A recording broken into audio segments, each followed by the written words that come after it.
Protocol. This definition of term protocol is taken from the resource whose reference is given below. We are going to understand term protocol by dissecting each and every term in this definition.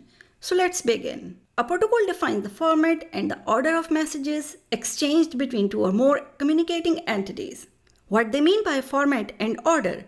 To understand format, see, this is the format of very popular protocol IP. Format tells us what informational fields a protocol has and where they will be placed.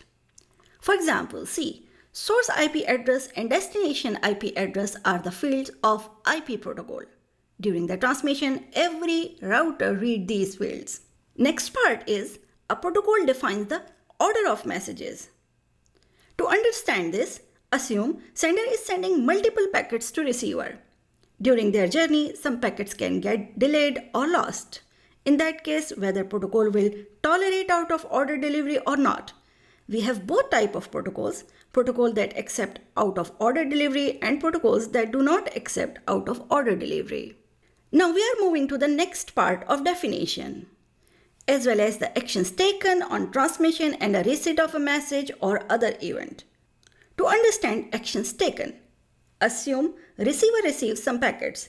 To check if packets are arrived correctly, receiver will check error. If packets found correct, receiver will hand over them to upper layer. So these are the two examples of actions taken.